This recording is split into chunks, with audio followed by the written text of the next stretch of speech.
Let's say, for example, I wanted to back up this Northwind database. I'm going to close the database using the Close tool so that the database is no longer open because I cannot properly copy it or back it up if it is open. I already have Explorer running, so I'm going to click to go into Explorer. Let's say that I wanted to back up that database that I was working with. Let's say the database that I was working with was in Keystone Level 1 on my D drive. So I've clicked to go into the Keystone Level 1 folder. And what I'm going to do is locate the MDB file that we were working with, so Northwind. I can right-click it, and I can select Copy. If I wanted to copy it to my A drive, I could select the A drive and then paste it into the A drive. What I'm going to do for right now is I'm going to paste it into My Documents. Now, it's important that you paste onto a different machine, maybe onto your network, for example, or to a floppy or a zip disk or something like that. Otherwise, if your hard disk crashed, your backup would do you no good. And what I'm going to do is right-click and select Paste. And notice that the My Documents folder already contains a Northwind database, but the Northwind database is significantly older than the one that we are backing up.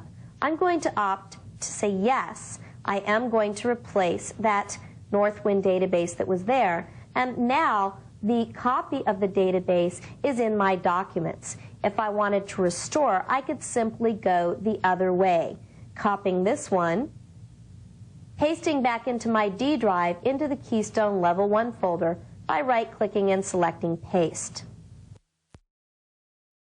It doesn't matter how you back up. You can back up just as I did using Explorer, or you can back up using Microsoft's Backup and Restore utility. You can even back up using a third-party backup utility. It doesn't matter how you choose to accomplish the task. All that matters is that you do it.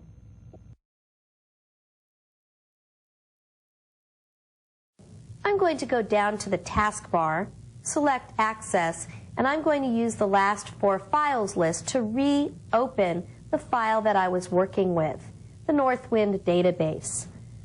Something that you're going to notice happens when you're working with an Access database is that the size in bytes is going to get larger and larger. You're going to want to do what's called compact your database. I'm going to go to the Tools menu right now. And from the Tools menu, I'm going to select Database Utilities. And notice that one of the options available is Compact and Repair Database. By selecting this option, you get rid of unused space in the database, and you also ensure that if there's any minor corruption within the database file, it's going to be repaired. So I'm going to select Compact and Repair Database. The database actually closes, is compacted, and then reopens. It doesn't look like anything happened. It doesn't look like much happened, but actually quite a bit did.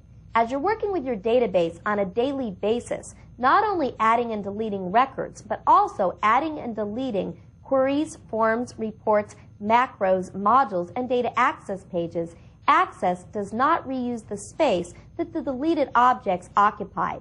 It's only by compacting the database that that space is reclaimed. So it's very important to compact on a regular basis.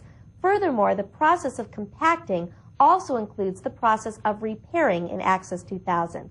This means that if there's any minor problems with the database, those problems are corrected by the compact and repair process. Before we continue, I want to show you a cool new feature in Access 2000.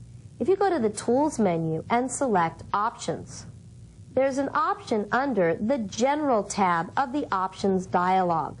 Notice that if you select the General tab of the Options dialog, one of the options is Compact on Close.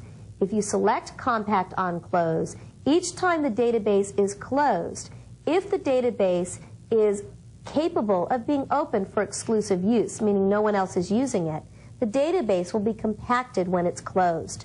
So this is appropriate for certain environments, and it allows that database to be compacted automatically on a regular basis. In other words, each time that it's used and then closed.